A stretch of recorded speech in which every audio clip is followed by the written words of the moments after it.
Hi, my name is Attorney Walter Rudolph Hnot III. I'm with Disability Resolution PA, and what I want to talk to you about is the D102 System Structure for how to calculate quarters of coverage. All right, so let's talk about that. What is a quarter of coverage? And I guess we haven't really gone over this yet. So for the most part, it's this theoretical term to you. It's really, really simple. Think of a quarter of coverage as a little quarter, like the little Washington quarter that we use in America, little silver coin. Every time you earn, right now it's 2018, so I believe it's $1,300, and you pay taxes on that $1,300, what you ultimately do is you get a quarter of coverage by paying that $1,300 and paying taxes on it. So the payroll company said, good job, you hammered really well today. Good job, you wrote, documents well today. Good job, you, shined shoes or put nail polish on nails. Good job, yada, yada, yada. At the end of the month, a person comes to you and says, okay, here's your payroll check for the month. Boom, it's for $2,000. Then what you would earn, essentially, in that 1 month period would be 1 quarter of coverage. Now, I know a lot of you are thinking, I know these quarters of coverage are really important because people always bring them up, and it's always this, contention over like, well, how many do I have? How many do I have? And all this stuff. That's fine. You can get up to 4 quarters of coverage per year. So let's say that you earn 1 month $2,000, the next month you earn $2,000, the next month you earn $2,000, the next month you earn $2,000. Okay. So the first $2,000 would be broken up. $1,300 would go towards a quarter of coverage. You'd have $700 left over. That would be applied to the next month. Next month rolls around. Okay, we know you got another $1,300 out of that month, and then there's $700 left over. 700 plus 700 equals $1,400. So now you've got 3 quarters of coverage, right? And the next month rolls around, you get your 4th quarter of coverage, and the 4th month and the 5th and the 6th don't matter. It doesn't get you any more quarters of coverage. So that's how that works. Why are these quarters of coverage important? These quarters of coverage are important because they allow an individual to get onto Social Security disability insurance and other programs too. I mean, you got to get them to get retirement. So let's talk about that for a moment. Quarters of coverage are a reward system that the government has put in place in order to reward people for working in society in America. So basically, as you get older, you need more quarters of coverage to continue to be essentially covered by SSDI in case you get hurt. And that's the thing. As you continue to work, basically, you'll keep earning more and more quarters of coverage to keep pushing that insured period. Remember how we talked about that insured period? Here's the future. It keeps pushing that insured period farther and farther into the future. And you want that in case something happens, that you're covered throughout all that period. So let's go over that again. What's a quarter of coverage? It is a coin. A coin that you get to keep on your belt once you've earned money and paid enough to the government in taxes. $1,300 for right now.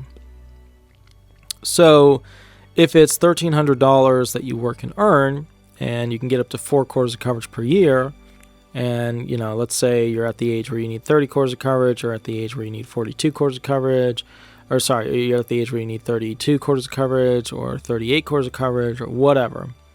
The more of these puppies that you earn, the more likely you're going to be essentially covered. Now, there's a caveat here. It's a big caveat. When it comes to getting on SSDI, let's say that you earned all 40 quarters of coverage, you should be good for retirement. You're just not old enough yet, right? But for SSDI, there's another element. Element 1. Have enough quarters of coverage for your age. And there's a little chart you can see in the fee agreement where you can go through and see how many quarters of coverage you need for your actual age. And as you go up per year, you need one more quarter of coverage per year. The additional element of SSDI is that you need to have 20 quarters of coverage earned within the past 10 years. 20 quarters of coverage within the past 10 years. Let that sink in for a bit. Okay, I've been earning a bunch of quarters of coverage. Now, I need 20 quarters of coverage within the past 10 years. That makes it a lot trickier because that means you were working and working and working and then something happened. Not you're working and then you just kind of hung out on an island and you just chilled out and you chilled out and chilled out for years and years and years and years. And then poof, somewhere down the line when you were 55, you said, I'll go on disability. I've got a severe disability now. Doesn't work that way. You have to have recent quarters of coverage, which means 20 within the past 10 years, which isn't hard to mean. I mean, think about it. So if you can earn 4, right? 4, 8, 12, 16, 20, right? So 4, 8, 12, 16, 20. That's 5. So long as you can earn essentially, 4 quarters of coverage for the past, 5 years, or just spread them out. So let's say you earn 2 quarters of coverage every year, or you earned 4 quarters most of the years, but not all of them, of the past, let's say like 8 years, then you're covered. You're good to go. And it's not hard to earn a quarter of coverage. I mean, to earn $1,300 is not very hard in the economy. And if you can get all 4 of them, which most people do, most people get all 4 quarters of coverage, then what happens is they've achieved their full amount of quarters of coverage that they can get that year. Once again, why are these quarters of coverage really important? They're important because people can go onto a lot of programs in the Title II section of the code. So remember, SSI is Title 16, SSDI is Title II. Now, how to calculate quarters of coverage? It's easy. Remember how we talked about at the initial filing level, the reconsideration level, the ALJ, the Appeals Council, Federal Middle District, Circuit, Supreme Court, all that stuff? What you need to know is that at the initial filing level and the reconsideration level, the attorney can't see the workup on the claimant's financials. So, for example, like, where they worked, what they earned, yada, yada, yada. But at the hearing level, the ALJ level, the administrative law judge level, which we also call the hearing level because they're going in front of a judge to have a hearing. At the hearing level, what happens is this. We, as attorneys, get to log into something called the e-folder. The e-folder is kind of like the SSA's CMS system. Like the firm uses the vault system, the SSA uses the e-folder system. This e-folder has a folder which has the financial information in it, usually the D folder. And they have what's called the summary earnings query and also the detailed earnings query. Now, the detailed earnings query has an analysis of all the jobs that you had within the relevant period. And we can go through and say, okay, I see on this year this person earned this much. I see on this year this person earned this much. And what you do is, let's say that the person, in 2008 earned, and I'm doing this from a 2018 perspective of if they were applying right now. But in 2008, 10 years back, 20 quarters of coverage within the past 10 years. Let's say that they earned 2 quarters of coverage, 09, they earned 3 quarters of coverage, 10, they earned 1 quarter of coverage, 11, they earned 4, 12, they earned 4, 13, they earned 4, 15, they earned 2, 16, they earned 3, blah, blah, blah, blah. You can see how these quarters of coverage start to add up. They really start to add up. And that's basically the deal, is that you just look at the earnings and see if you can find $1,300 worth of earnings for that year.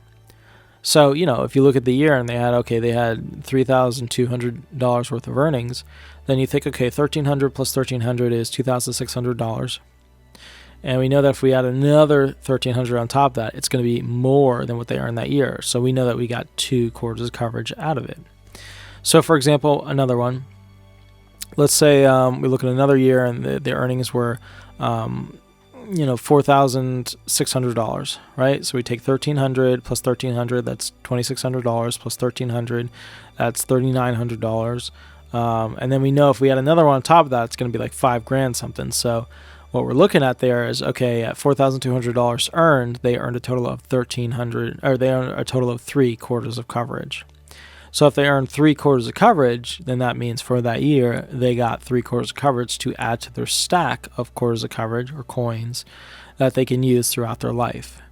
And the whole point of these quarters of coverage is to move that insured period farther out in time, so that basically they can be found disabled more easily and not have to show 3 years ago is when it happened, and that's when I was last insured, and then we get into that issue of proving that far back. The reality is basically that let's call it like it is. The whole point of this quarters of coverage system is to reward people who work. That's the whole point of it. And if you have quarters of coverage, then you're likely going to go into SSDI. Now remember, the SSDI average payout per month for the average person is like $1,100 to $1,200, leaning more towards $1,200 nowadays, as opposed to SSI, which is $750. So, that's a difference in pay right there. So that's why everybody wants to go into SSDI, but you have to earn SSDI by working. SSI, you don't have to earn SSI. It's purely something where if you've never worked a day in your life and gotten paid for it, you can still get on it. Okay. My name is Attorney Walter Rudolph Hnot III. I'm with Disability Resolution PA. That completes D102 System Structure for how to calculate quarters of coverage, and we will go ahead and do the next video after this. All right. Thanks so much. Bye-bye.